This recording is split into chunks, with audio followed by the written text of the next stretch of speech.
Good morning. Happy Wednesday. Welcome to the Pitcher Chronicles. I'm Uncle Taz. I'm here with Luca. Donald will be here shortly.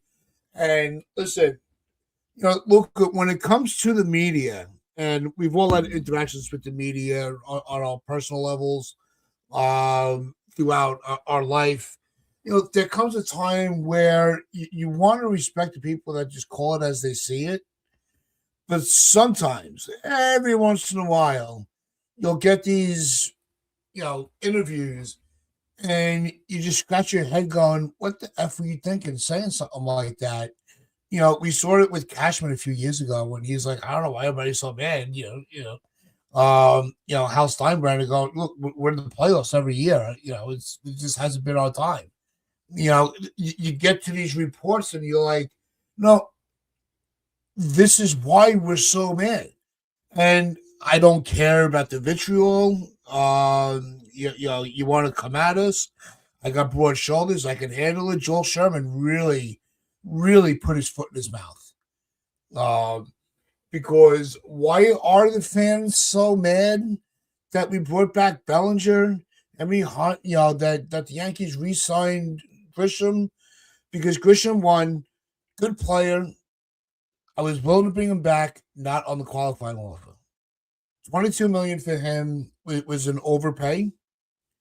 And that handcuffed the finances for the front office budget that they set themselves to be able to go after some of the more top of the line free agents that were available, i.e. Kyle Tucker. We all saw the writing on the wall that they were not going to go after Tucker once Grisham accepted the qualifying offer. Because Grisham saw that the market was going to be there for him. Look, he was only going to pay me 10. I'll double it and just go. I'll take the offer. No shame on Grisham for that. The Yankees, put their cards on the table, and Grisham called their bluff. Good for him. No ill will. But you can't just go and just tell the fans to shut the fuck up because we're angry. It doesn't work that way. We're going to be angry until we win it all. It doesn't matter if they bring in Kyle Tucker, Kyle Schwarber. They could have gotten any top free agent that they want. They can make every trade. They could have re-signed Soto if we didn't win the World Series last year. So you brought Soto back, and what did it do? There's always a criticism when your team doesn't win it all. That's why that's why we're fans. Short for a fanatic, a lunatic about their sports team. This is our life. This is our escape from reality as you dive deep into our teams that we love and go balls to the wall, rooting for them, wanting the owners and the front office to put the best product possible on the field. The Yankees have definitely fallen short of that when it comes to the last couple of years with free agency. They have not improved the offense. They're bringing back almost the same roster at this point, which is why we wanted more. Donald really wanted Tucker. He wanted some fresh blood to the light, to the team. People would say, all right, Bellinger wasn't, he was here for a year. He was effective. He maybe had some, injury issues, which kind of caused the postseason to fall apart. But you need fresh blood once in a while. And the Yankees have not done that this year. That's why we're mad. Not at the money they're spending. It's the people they're bringing in. Yeah, great open, Uncle Tats. First of all, good morning to everybody in the chat. Happy Wednesday. Hope everybody's, surviving through the cold wherever they are. I'll say this for the record because I found the thing yesterday about Joel Sherman, his comments telling Yankee fans to shut the F up and all these different things. I have a lot of respect, and I obviously work in the media industry, so I'm going to say this. Be very, I don't want to say PC about it, but I'm going to be like very calm down on it, just slow to the point. I do think Joel Sherman's comments were incredibly tone deaf. I do think, and he is one that has pushed the envelope before on Brian Cashman, on the Yankees front office in general. We've seen him write articles being critical of the front office. The one thing that I don't understand is these constant moving of the goalpost of the Yankee expectations. Because, Tats, you mentioned it, Cody Bellinger, the whole negotiations, the whole 9 yards, signing Tucker. And here's the thing. I said previous show, I said the show before the previous show, I said I would have been completely fine with the Yankees signing Tucker and then Bellinger as that complementary piece where you could have Bellinger, Judge, and Tucker in the outfield. However you want to place it, doesn't matter. But the thing was, Bellinger was the Yankees' plan A, B, C, and D. They were never really in on Tucker. Grisham, perfectly said by Uncle Tats here, that whole qualifying offer thing completely changed the Yankees' plans in the free agent market. And that's not like, oh, well, the Yankees, would suffer a tax or have to pay extra money or this, that, and the third. No. The Yankees input the budget themselves. So now you have Trent Grisham. You've basically added no new players to the roster, none whatsoever, whether it's pitching, whether it's players on the offensive side of the ball, the hitting side aspect. I mean, Tats, look what we're doing right now. If you haven't seen the reports, and I know we're probably going to dig into some more stuff, we might even reunite with a very, very geriatric Paul Goldschmidt. And people are like, oh, well, he hit 800 or 900 OPS versus lefties last year. Okay, what were his numbers against lefties after June 1st? Because he fell off quite a cliff. They were miserable. They were awful. But the whole grand scheme, the whole central point that I'm coming about is the media being tone deaf, running cover for the Yankees. Michael Kay does it on a daily basis. Even when he calls out the Yankees, I say it is controlled opposition. Bob Klapisch and John Heyman writing articles that the Yankees won the Bellinger thing, even though that is a complete fallacy. All that the Yankees got him at the same price in the same years that they wanted. Okay, they got him 5 years. It's in the total contract length, yes. But 2 opt-outs in the middle of his 30s, around $29 million average annual value, or I should say $29 million for each opt-out in the middle of his 30s. So likely he's not going to opt out because he's not stupid, as I said multiple times. Why would he opt out? He's probably not going to receive more money in the market. So you have that. You have a no-trade clause. A no-trade clause for a non-star player. This isn't Juan Soto. This isn't Aaron Judge. And Tats, they are having a press conference for the dude today at 3 o'clock. A press conference. He was with the team last year. This isn't like Aaron Judge coming back and like, oh, well, we're naming you captain. No. This isn't Juan Soto or even signing a guy like Max Fried. We're re-signing Cody Bellinger. It's not that big a deal. It is that big a deal because that's probably the only headline move that the Yankees are going to make this offseason. The only headline move. The only one guy that I can think of that is on the 40-man roster, the Major League roster right now, that will have an impact on this team that was not with the Yankees in the previous season was Ryan Weathers. He is the only guy. And that was a trade. That wasn't free agency whatsoever. We brought back Rosario. We're bringing back Bellinger. We're bringing back Grisham. And we might even bring back Goldschmidt, which I think is a fallacy and heresy, whatever you want to call it.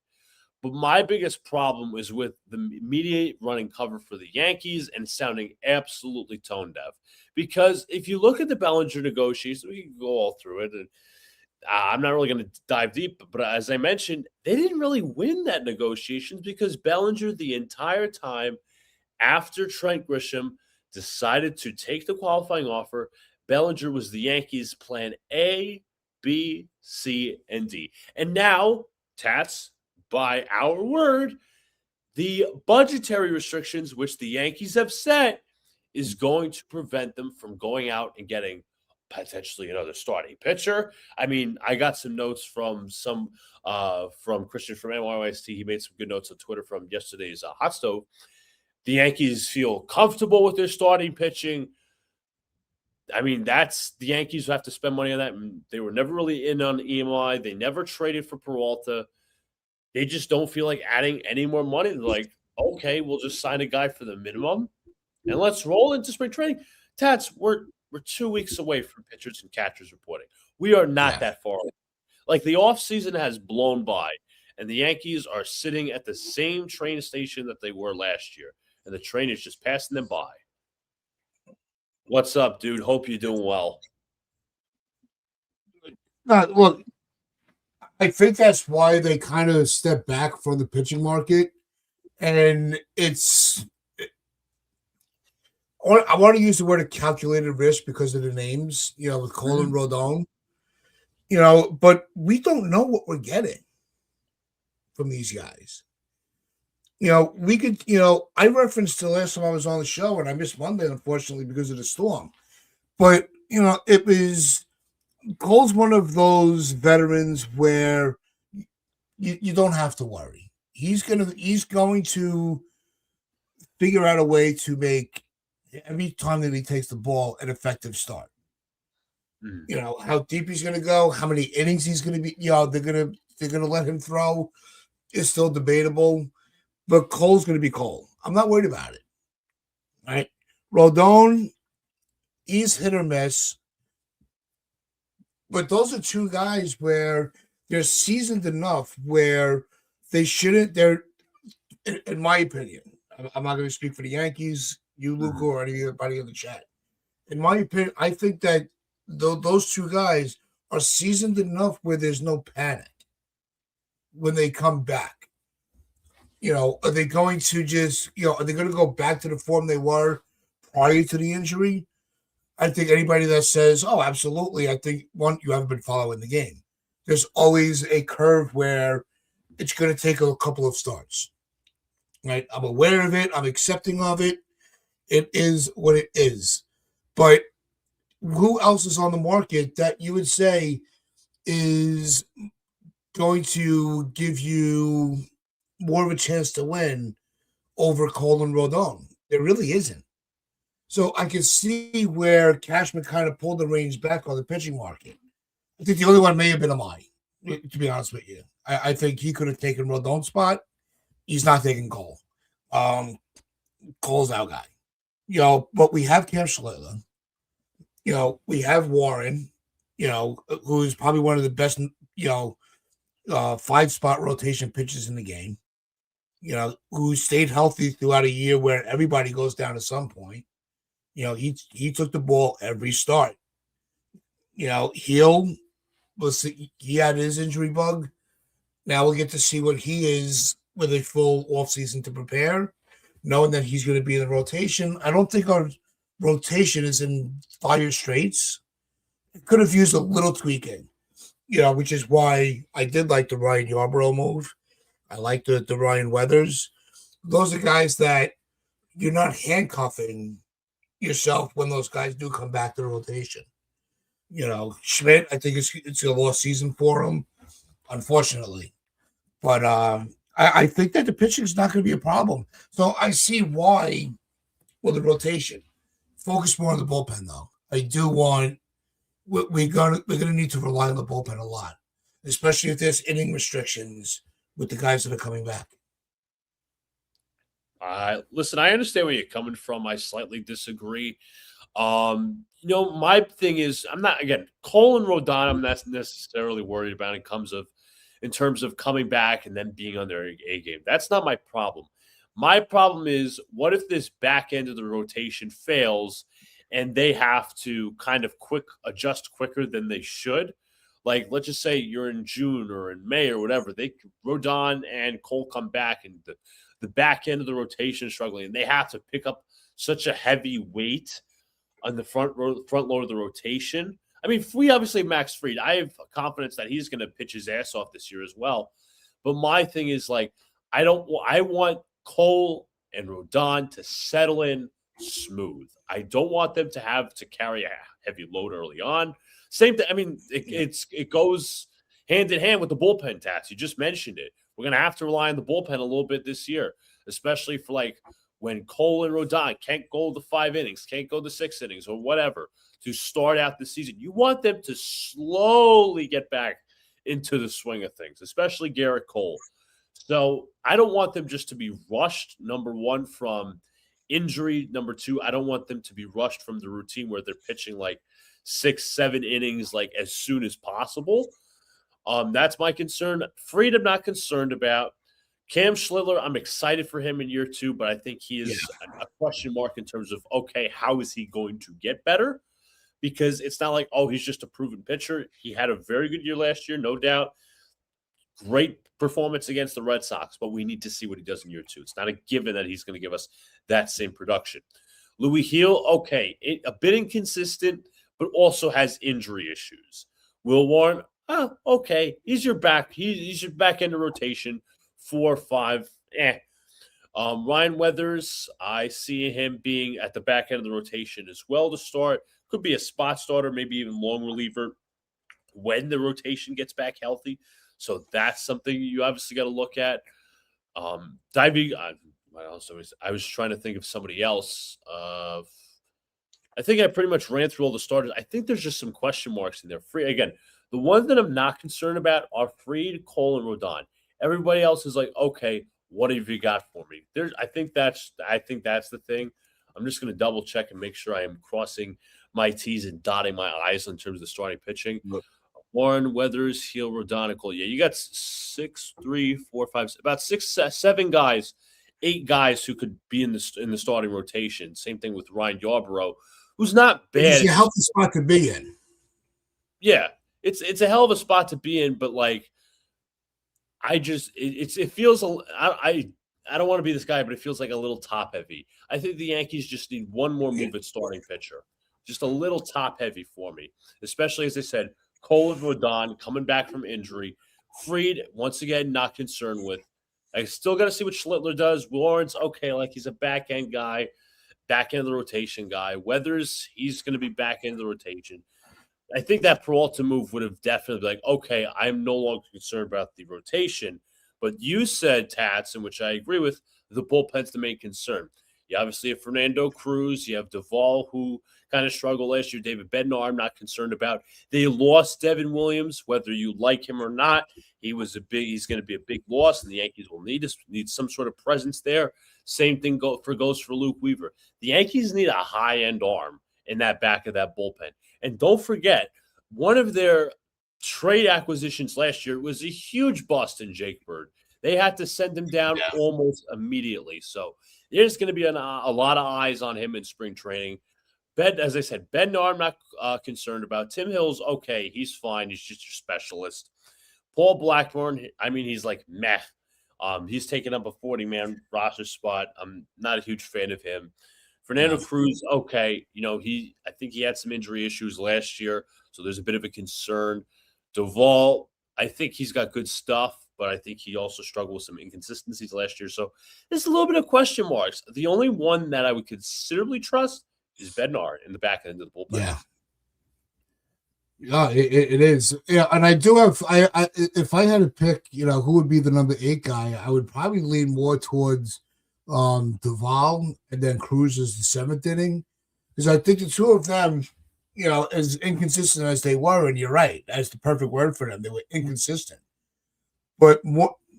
I put Cruz in the eighth inning, because I think Cruz is more reliable. His inconsistencies don't linger.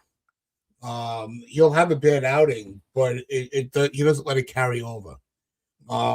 With Duvall, it seemed like it was getting into his head a little bit. So maybe a 7th inning will be a little less pressure on him, and he'll be able to focus on his mechanics a lot more. So I think if you have that, that tandem with Duvall, Cruz to Bednar, I think that puts us in a good spot. Now, when it comes to who's kicking off in the bullpen, that's where a lot of the questions come into play. Are you going to need, you start, because most starters these days don't get through the 5th inning. Unless you're an ace of a staff. Your 1 and your 2 are going to go 6, maybe 7. But your 3, 4s, and 5s are going 5, maybe 6. So it's that gap to the end of your rotation that's going to button everything down. That's where the Yankees, I think, need to focus at this point. That's why when I saw, and good for the Mets, a name I didn't even think of, when they brought in Keuchel, I'm like, that would have been the perfect move for the Mets, for the Yankees. That veteran guy that knows that he's not, can have a lot of dependency, just a experienced arm in a big market that can kind of hold the fort until everything else falls into place. I think that's what the Yankees would need, not Carlos Carrasco, not Marcus No. Stroman, somebody else, anybody else but those two. You mean Craig Kimbrell? Because you said Kimbrel, Keuchel. I was thank like, no, you. Okay. Keuchel. But I was about to say, yeah. I was watching a But thing on Keuchel the other day. yeah, Keuchel, Kimbrell all starts with the K. But regardless, I know stuff and things. I had this comment real quick. He says, I don't know why you're all so doubtful of Schlittler. Yankee pitching overall is very strong, which they can't score runs. The key spots. I do agree with that to a fault. My biggest question, my biggest thing, stuff and things is not that I'm doubting Cam Schlittler. I love his attitude. I love his animosity. I love his gravitas. It's just I want to see what he does in year two before penciling him in as wow, he's going to be this great pitcher. I just want to see what he does in year two. It's not a guarantee that he takes a step up. It's not a guarantee. It's not like a foregone conclusion for anything right now. Listen, he had a good year one. Again, highlighted by the performance against the Red Sox, where he was phenomenal. He shoved, but I just want to see year two. He can take a step back. He could take a step forward. And I guess the plus side you could say is, the pitching side of the Yankee development is the only one that works. It's not the hitting. So you could say, okay, Yeah. the one thing that the Yankees do know how to do is develop starting pitching or just pitching overall. And again, I like Schlittler a lot. Fastball is very live fastball, very controlled. I just want to see what he does in year two. I just wanted to see what he does in year two. Schlittler's not a proven entity quite yet. We have about half a year probably on tape. I just want to see more before I can say, you know what, this dude is. I mean, he has potential. He has potential. I just want to know that this dude is 100% a keeper. Yeah, you don't know what you're gonna get, especially when they're a caller. Like rewind back on the offensive side, what we saw when in that Astro series when they brought up Dominguez, it looked like, oh my god, finished product. Here we go. This is absolutely unbelievable. This is what we were waiting for. I mean, unfortunately, to an injury, he hasn't got back to that yet. I still think he can. Right. And then you have players where you the sky's the limit for them. They come out and they fall on their face. Yes. I.e. Judge in 2016. He didn't look like the player he turned into. Where he hit like what 180 something, and then came back in 17 like a freaking like the MVP he is. So with Schlittler, that's what we're saying. Like Debbie Garcia, you want to go on the pitching side, a guy that had a lot of upside.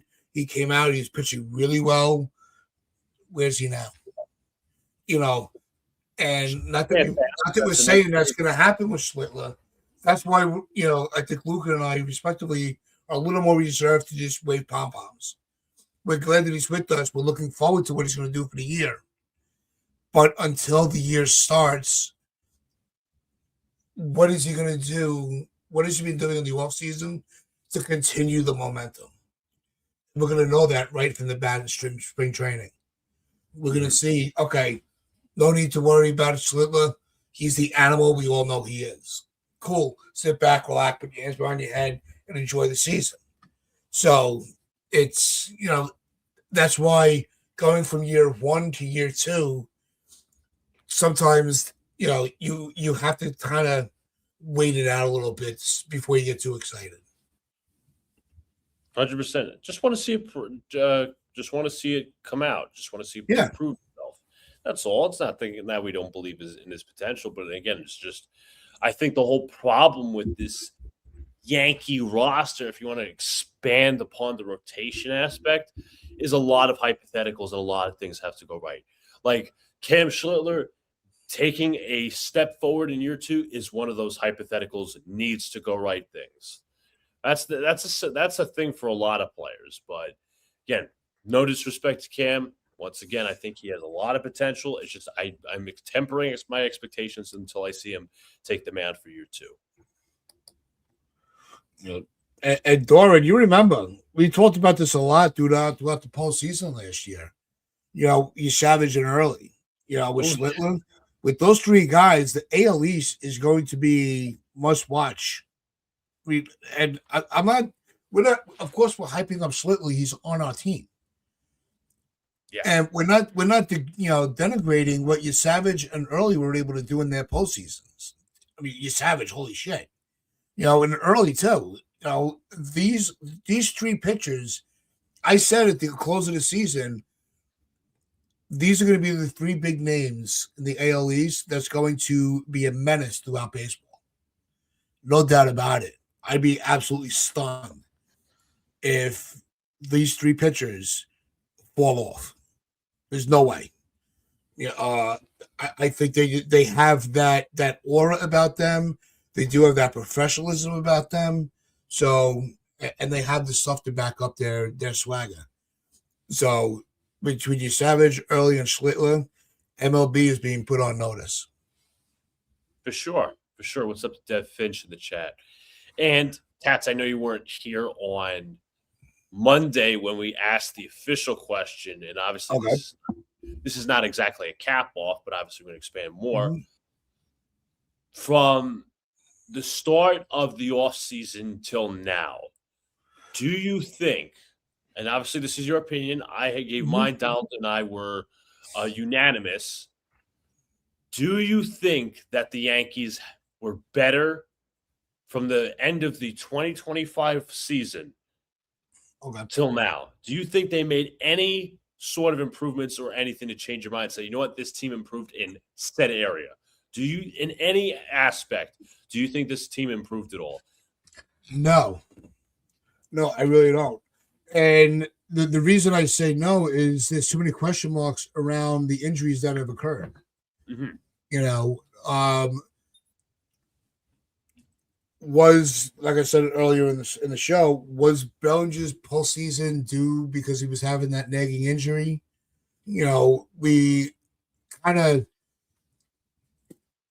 don't know yet what Cole and Rodon are going to be, as optimistic as optimists as we're trying to be. You know, is Schlittler is he the deal? Is he a flash in the pan? You know, what's the batting order going to look like around Judge? You know, how many games is Stanton going to be available? Is Grisham even going to be, if he could be half of what he was last year, would be a plus? You know, is Jazz going to get out of his head? Volpe, what's going to happen when he gets back? What's going on with the catching situation? I actually think we're worse off. Mm-hmm. Now, are we still a playoff team? Absolutely. I think this team can get to the postseason. We've seen them do it with the same roster, even though they're a year older.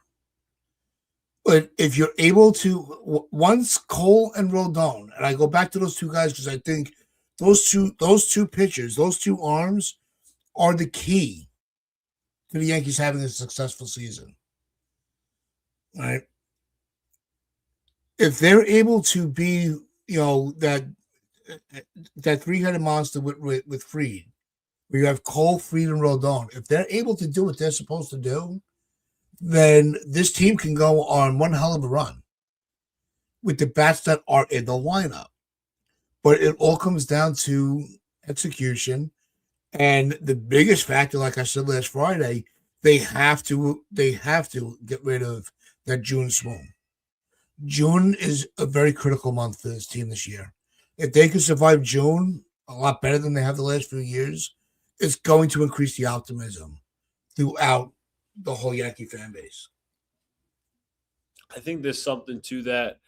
And the thing was, I don't know if it was Sherman or Heyman or Michael Kay said this. I brought this up on Monday. The three Stooges. Or it could have been Aaron Boone. I think it could have been Aaron Boone as well. And they basically said, oh, well, you know, the trade acquisitions were our main acquisitions for the offseason. Those were our improvements. But here's the thing, right? They played last year. Duvall played last year. Bird played last year. McMahon played last year. those guys, Bednar played last year. Bednar, fine. I'm not worried about him. McMahon, okay. Offensive liability, but very good glove at third base. We all know that. Bird, awful. Sent to AAA.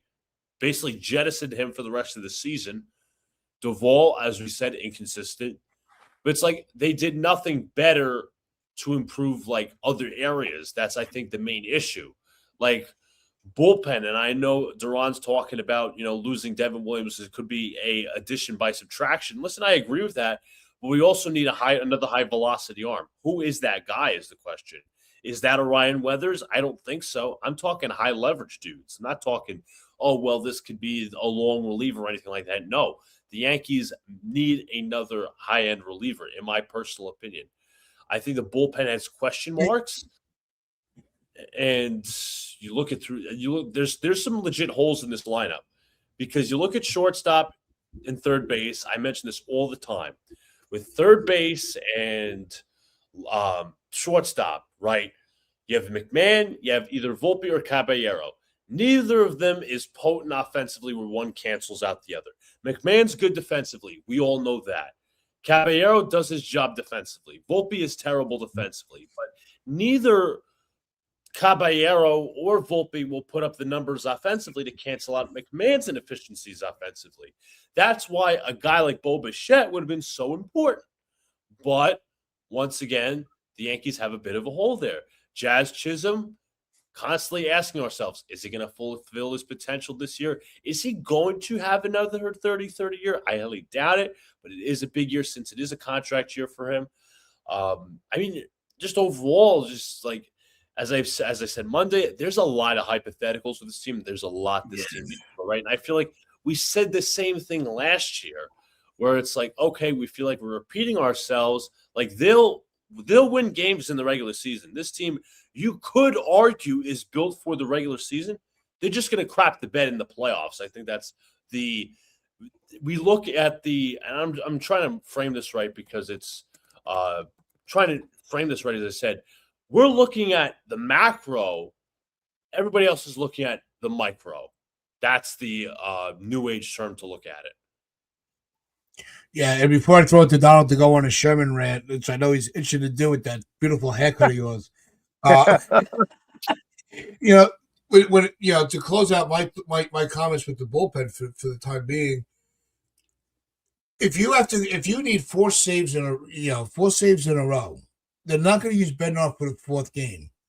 Who do you trust to close out that game? That fourth game of your stretch.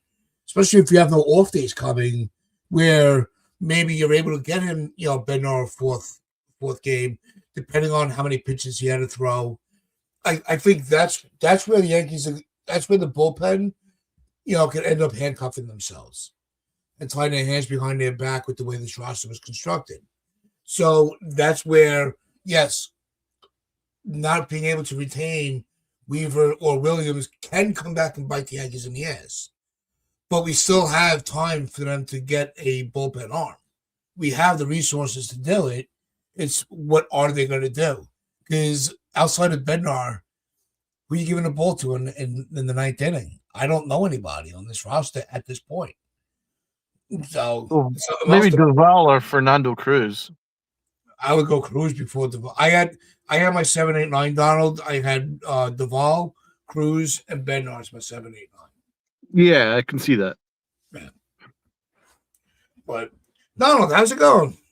Hey guys, what's up? Hello to everybody in the chat. Sorry for my tardiness. You had a few choice words. Luke and I went through all the issues with Joel Sherman. We called him out by name. I'm not afraid of it. Come at me. So. What it was,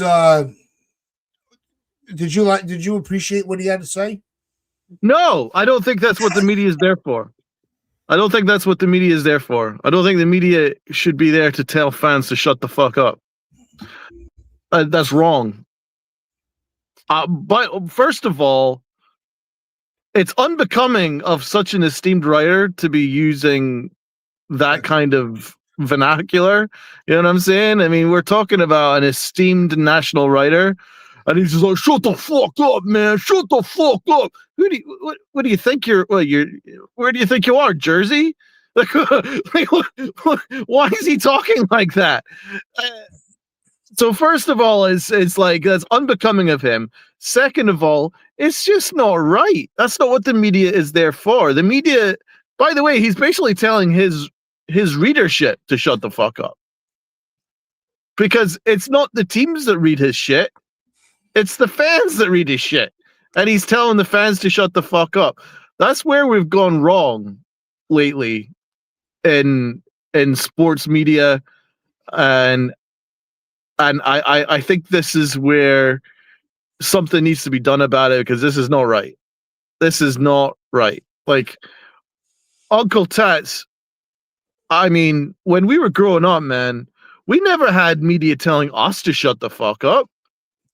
The media would be reported on the game, reported on the players, and right, and the media would hold teams, players to account. What has happened nowadays is that they're so afraid of losing access to their cash cow, which would be the team, the general manager, the owner, or whatever. They don't want to lose access to them, so they become their mouthpieces. So when Joel Sherman is telling us to shut the fuck up, do you know what that means? That means Brian Cashman and Hal Steinbrenner is telling us to shut the fuck up. That's what it means.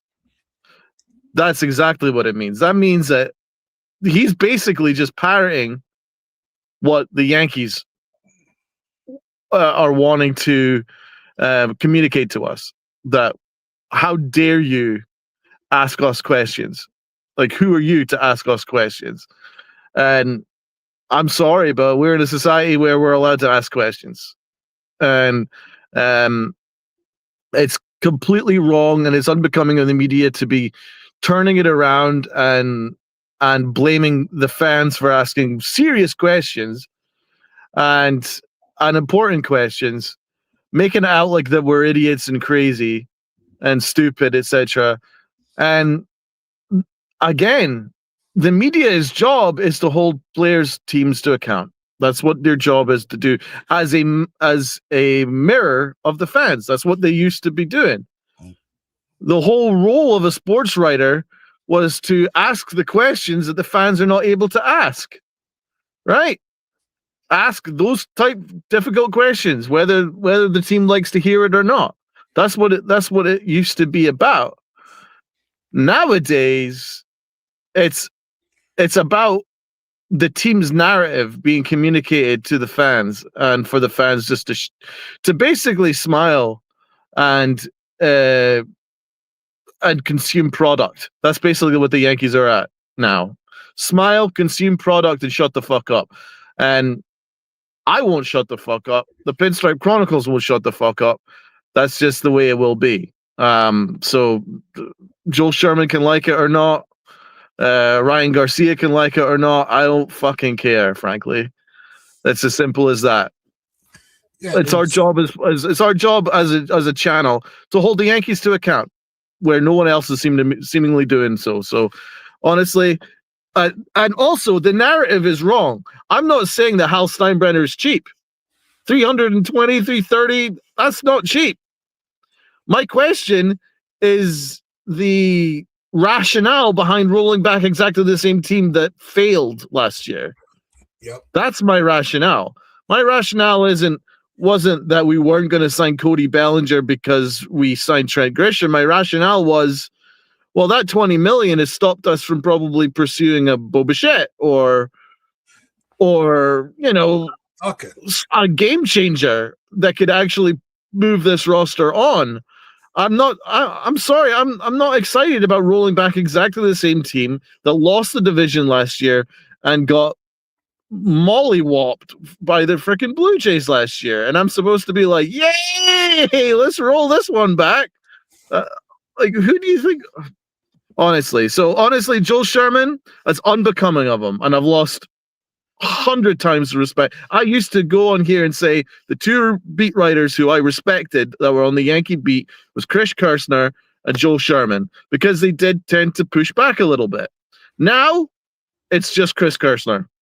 I'm not going to have any beat writer, any writer who I'm supposed to pay money to in a subscription fee for whatever newspaper he's on, and I'm supposed to be accepted, be told to shut the fuck up. How dare you? How dare you? I think Izzy got it just perfectly. This is the old media, and they're jealous of us. Because we have a platform where we can call it like we see it without losing credentials. We don't have any. Thank you, Izzy. We have our opinions, and look, Joel Sherman, he was on a podcast and let loose a little bit. That's fun. You want to see that human side of them, but like you said, the messaging was all wrong. I think he completely misread where the fans were coming from. I think it was a little. You got lost a little bit of reality there. And kind of lost touch of where he started. And that was what I got out of it. I'm like, here's a guy that completely forgot what it was like to be a fan. He's so immersed in his world. That's one way I looked at it as well. There's a lot of different ways you could look at it. Look at how would you sum it up? In terms of the media aspect and someone in the media, like me and Dal, we had our conversations yesterday, just like, but the problem is like we're saying out there, we're the ones pushing back, but there's some of the fans. You talked about this on Monday. There's some of the younger Yankee fans who are like, well, we've never seen the Yankees win a title, so we're just going to accept the bare minimum and accept it. But like this, even if you're of just that younger mindset, the Yankees have been in the same exact position for the past 7 years. They've not went up. They've only went down or even just plateaued. Plateaued is the word I would use. That's a good word, yeah. Plateaued, and there's been no recourse for anything. And, it's funny because you mentioned this all the time, Donald, Brian Cashman. We'll allow the masses to hold us accountable. Is that the fans? No, he said he did. No, he doesn't want to be held accountable. He said we'll leave it to the masses to decide. So it was just sort of like, yeah, you guys can just talk amongst yourselves. It doesn't matter. I don't listen anyway. That's basically what he said. It's incredibly insulting. Yeah, but you know what? We are the masses, and we're pissed off. We expect better from you. When we expect you to have. If you're gonna have, when you have a $300 million plus dollar roster, we expect more of a superior product. That's better standard. Like I always said, I have never said that the Yankees would cheat. I've said since day one, Donald, and everybody that's been around from the beginning, the Yankees don't know how to manage their money. Not that they're afraid to spend. So I have never come out and said, "Oh my God, I can't believe they cheat out." Like that, you can't say. But to say that we're just a bunch of spoiled brats because we were able to see a dynasty. Yeah, we want to see another one. Right, and it's like if you have a 300 and they're saying we've got like a 320, 330, whatever payroll that we're currently in right now. Mm-hmm. A third of the lineup consists of three below average bats in Austin Wells, Anthony Volpe, and McMahon. That's three. A third of your lineup is with guys with less than 100 weighted runs created plus. So that's not exactly a great use of resource. The second bat after Stanton in the lineup, the only next righty bat in the lineup after Stanton is going to be either Volpe or Caballero. Neither of which are like plus hitters. As much as we all love Caballero, they're not plus hitters. So again, how are you allocating these resources? These are the questions that I'm asking Brian Cashman. I'm not screaming about like having a $500, $400 million payroll. I'm not asking that. That's absurd. If we sign Cody Bellinger, I'm not even saying that we should sign Kyle Tucker. I'm saying that we probably should have gone elsewhere and looked for another deal, either a Pete Alonso or a Bo Bichette, right? Something like that instead of Trent Grisham. And I would say that that is a better allocation of resources than what we've got right now. But what they also should have done is they should have looked at his infield. They've not touched his infield. Third base is a question mark. Shortstop is a question mark. What have we got at second base? First base, he's a catcher playing first base, right? Oh, apparently we're rolling back with possibly Goldschmidt again. As much as I like Goldschmidt, what is this plan here? Rolling the whole thing back? What are we doing? And these are the real questions that I want to ask. And we're apparently having to shut the F up just because no one wants to answer these difficult questions. That's what it's about. They don't want to ask those difficult questions in case they get pushback from Brian Cashman, so they don't get unadulterated access to Cashman and Hal Steinbrenner, etc., etc. That's not what the media should be there for. Yeah, the next question, I think it was 2020, 2020, 2021, when they took over from the Yankees, the top paying team. But Nick, you brought up you put another question out there. Yankees to dominate teams with spending back in the day. Now multiple teams are willing to spend big. The Yankees haven't adjusted to that. Here's the thing, right? Go ahead, Uncle Tats. I'm sorry. No, it's a lot of we had to school a few people through the year. Like everyone's like, well, George would have never stood up for this. Well, George didn't have the financial competition that they have now. And how, as much as we want him to be, he's not his father. No. So this is, unfortunately, this is the reality we live in. But that doesn't mean that we're not allowed to get pissed off about it. Absolutely. We want them to be the top dog in the yard. But to just be like, well, there's no way they can compete with the Dodgers. They can't compete with the Guggenheim Group. They can't compete with Cohen. So, what do you expect them to do? We're not going to sit there and be like, well, it is what it is.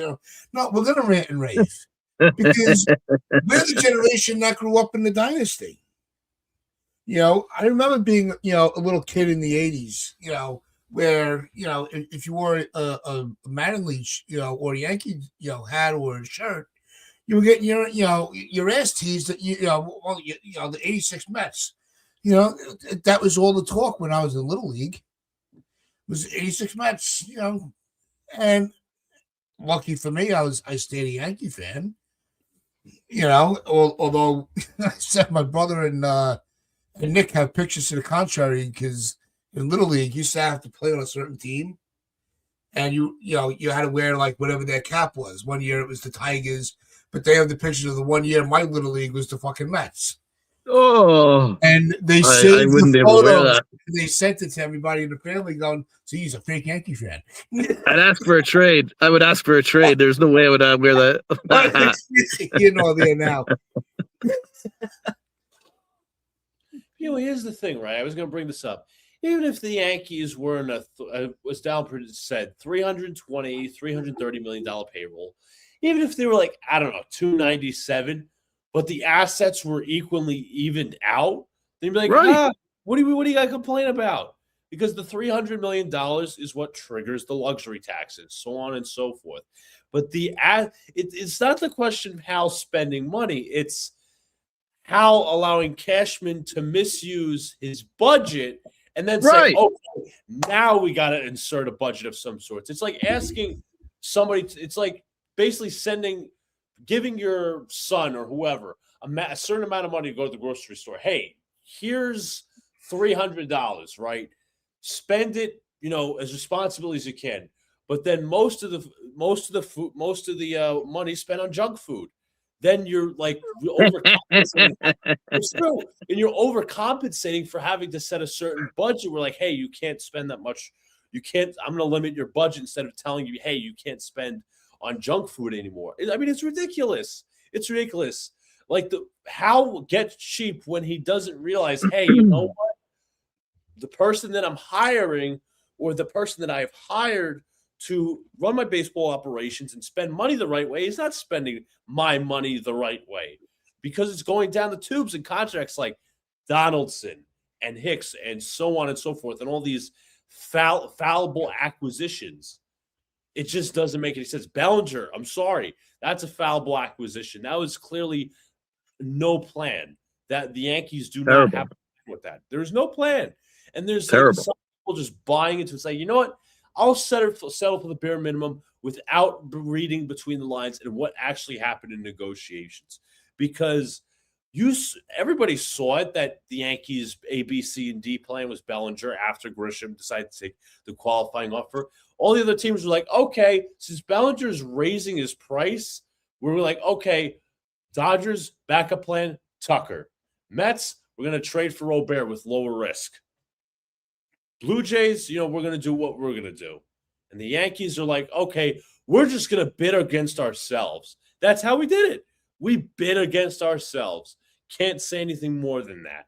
They bid against themselves and so on and so forth. But also, just a few notes from Jack Curry. He says, I don't envision that the Yankees are going to swim in those waters in terms of signing a starting pitcher. I think they're okay with the depth they have now.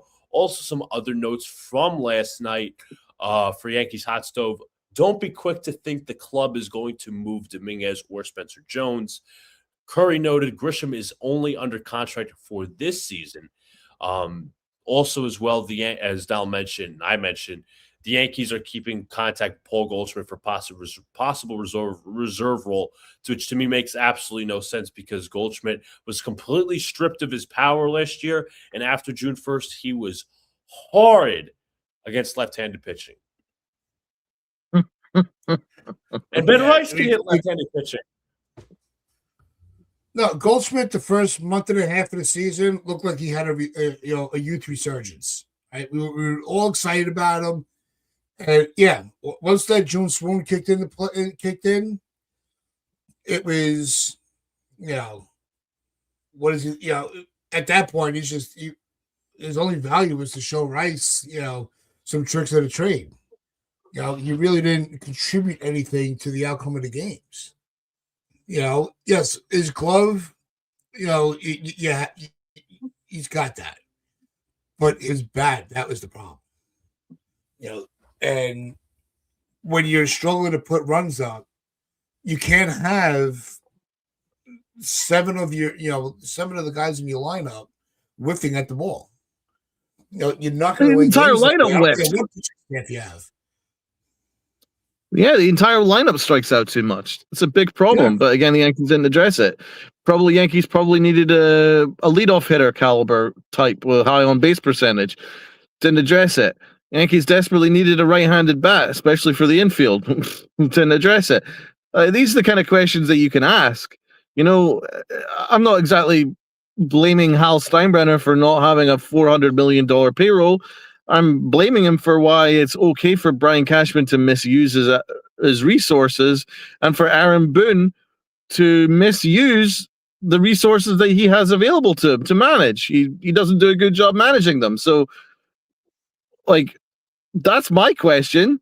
Why is Aaron Boone allowed, a job for life? What has he done to earn it? He's done nothing to earn it, right? What's Brian Cashman done to earn a job for life? Won some championships 16 years ago.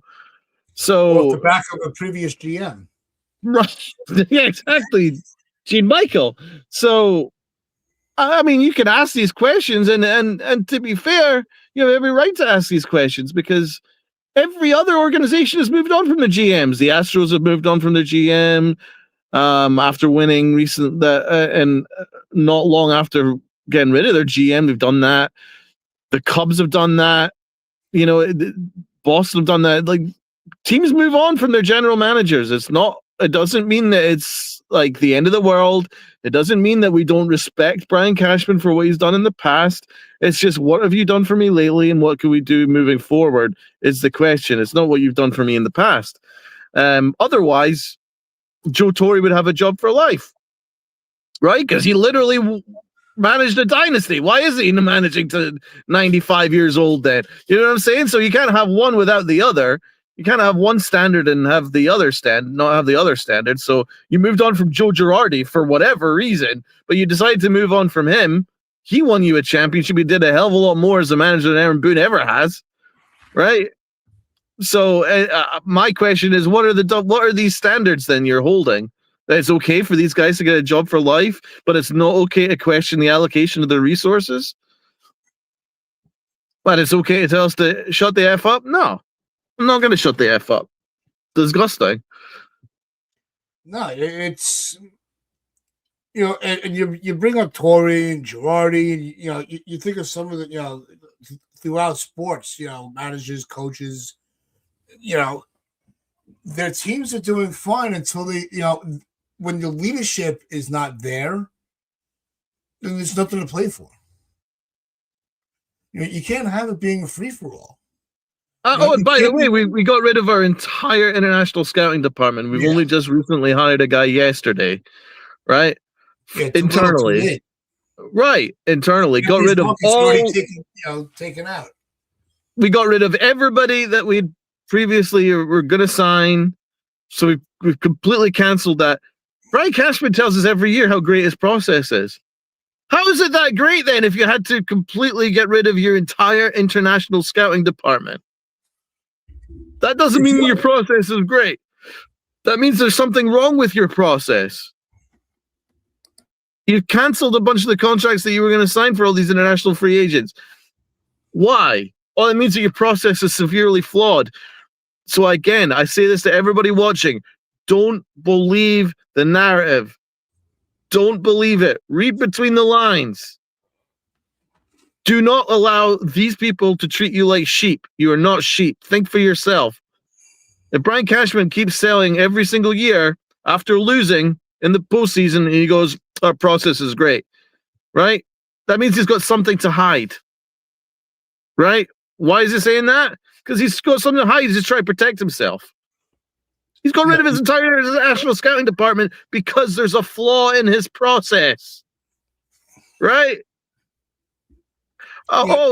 He says that we have too many lefty bats. He's the one that's brought in all these lefty bats. That means that there's a flaw in his process because he keeps signing all these lefty bats and not enough righty bats.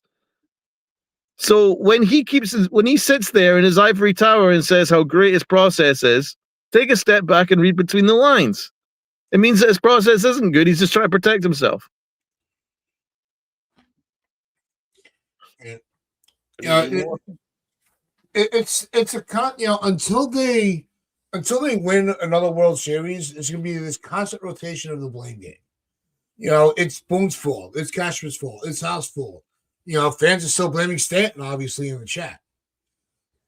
And meanwhile, the money from the Marlins is kicking in, so the Yankees are only paying him $19 million a year this year. That's a bargain, bro.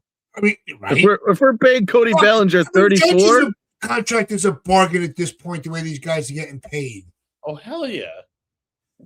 So I don't. It's not the salary, right? That's what, and I think that's really what the purpose of what we've been saying for years is. It's not the fact that they don't put the contracts out. They're giving contracts to players that are not pushing them over the top. That's the problem. That's a good point. Very good point. What be more. The bidding war with Soto. I think that's an anomaly of how things have gone. But why weren't they in more of a market for Tucker? Well, because they already misallocated their funds on the qualifying offer for Grisham. And you can't tell me otherwise. You're not going to convince me that if we didn't have Grisham, they could have been a little more aggressive towards Tucker and have Bellinger as the backup plan, not Bellinger as the only plan. This team was on the rise. The team was on the rise until they decided that the one change they needed to make is get rid of the manager that was holding players accountable towards how they were playing on the field.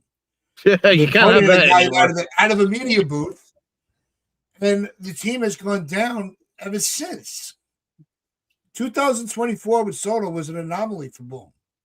He didn't know what to do because his postseason management was pretty, solid, and he totally botched his managing when it came to the World Series games. He fell on his face along with the rest of the team. And now Well, every that's what time they want to to bring be. up something with the Yankees, and we try to, explain to people how great Judge is. And a player like that doesn't come around every, that's not an every generation player. Like Ohtani, those are players that come around every 2-3 generations. But all you want to see, everybody wants to just throw out that image of him dropping the ball. And one that aggravates the shit out of me because, one player does not make the player. Or I was watching a video and they were showing like the hallways in Dodger Stadium, with Yamamoto and on the back page, and it said the new Mr. October. I caught it really quick and it pissed me off. And I'm like, no, that's Reggie's Mr. October. Sorry. You can't just change the nickname because you're the successful one now. They didn't say that for anybody else. They gave Jeter November because of the midnight home run. I think he's October. Like, I still count Jeter as Mr. October myself, but Reggie's there as well. Yeah, 100%. And I'm bringing it. Go ahead, Luca.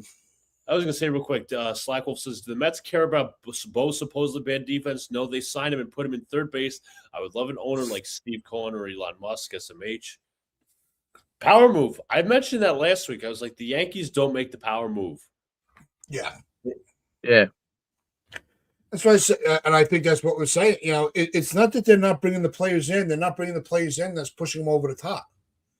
It's almost like they're constructing their roster out of, complacency rather than urgency, and that's a big problem. Right. And it feels a lot of it. It feels like a lot of this is to spite the fans. That's what it feels like. Do you know what I'm saying? It feels like a lot of these decisions, like rolling it back, is to spite the fans. Having media members shout at the Yankee fans to shut the F up is to spite the fans. Feels like deliberately not pursuing big name free agents is almost like a big middle finger. It almost feels like it's all about narrative for them. I think that's the part of the reason why they keep bringing Aaron Boone back. They don't want to be held accountable. That's not the reason why. They don't want to be held accountable at all. That's not what they want. They want us to sit down, consume product, and nod our heads like good sheep. That's what they want. It's not going to happen. I want to bring up one more thing before we start closing everything down. And speaking of the media and the narrative, and their agendas that they like to push, not baseball related, right? And I've only been following this sport for a couple of years now intently. How the hell did Bill Belichick not get a first ballot Hall of Fame vote? Oh yeah, it's crazy. I'm sorry. I know this is New York, but that to me was such a huge injustice to the legacy of Bill Belichick. I'll say my piece and then sign off. But what I will say about that is it feels like the MLB Hall of Fame is almost similar to the NFL Hall of Fame, where it's about your personality. It's about your personality. It's not about what you've achieved or what you haven't achieved. If you are liked and then you toe the party line or whatever line it is that they want, then you will get in the Hall of Fame.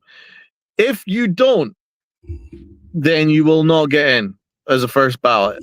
And that's what we've already saw that. I mean, look, if you look at MLB, there's not really any excuse for Curt Schilling not to be in the Hall of Fame. There's very little excuse for him not to be in the Hall of Fame. It's just because he's got a different type of personality. He's not part of that club. Yeah, he's got different political views. And Belichick, the reason why he's not in it is simply because he's probably, it's frowned upon that he's hooking up with a 20-year-old girl, and so they're like, that's it. He's out of the club. And I mean, it's ridiculous, disingenuous. The guy's probably the greatest coach of all time. He won a championship as a defensive coordinator for the Giants. And then he's gone on the Patriots and he's become the best head coach of all time. I don't even like New England, but he is. There's not any argument to say he isn't. So I think it's disgraceful, but it's also disgraceful that Tom Coughlin's not in the Hall of Fame. But it's because his personality. He's a tough dude, right? He's not friends. He's not friends with the media, and the media need to be friends with you in order for you to get in the Hall of Fame. That's why it feels like these writers are playing God again, and it's the same in both sports, and it needs to change, and it's a shame. But yeah, I feel bad for Belichick. It's wrong, and I can go on for days about it. It's the Hall of Fame committees are just looking for a hall of nice guys, and that's not what it's about. Yeah, it's a shame, and I heard a couple different narratives about it, and a couple people have mentioned it. Well, he had Brady. What did he win without Brady? Well, what did Jeter? What did the Yankees win without Torrey? They got lucky in 2009. That they had. They got one more for George to open up the new stadium. I don't think they would have gone on that spending spree if there was any other situation. But that's neither here nor there at this point. You have, it's Belichick was one of the most calculated coaches that the game has had. It doesn't. Look at what we have with Boone. To try to make a comparison between Belichick and Brady and Boone and Judge. And it's two different things. I know. I'm going to try. But Boone does. Boone's not bringing out the best in Judge. Belichick brought out the best in Brady. Because they both. Both those players had that God-given talent. So the leader at the helm really matters. It's a big factor. Who you have leading the club. Belichick able to work with Kraft and, put together these teams that were able to kind of on a very low budget. You had, lucky enough, Brady wasn't a greedy guy. And I know he gave up being paid a lot to make sure that they had enough room in the, to stay under the cap. When I heard, like I said, I've only been following football for a couple of years, but when I heard that he got snubbed, I was pissed. It's wrong. But again, it's wrong. the media. It's like the media wants to rear their ugly head and make it about them. It's not about you. Yep. Anyway, I got to sign off. Yeah, I was going to say, that's going to wrap things up for us anyway. Like, you appreciate everybody get that last good look at Donald's nice new haircut. As you can see in my face that he has hair to cut. But we do hope everybody enjoyed their day. Glad everybody did survive the storm. With that, peace out, bro. Make sure you do hit that like button, hit that sub button, share this out, your friends, your family, strangers on the corner. This is the Pinstripe Chronicles signing off. And remember, wear those pinstripes of pride and play on.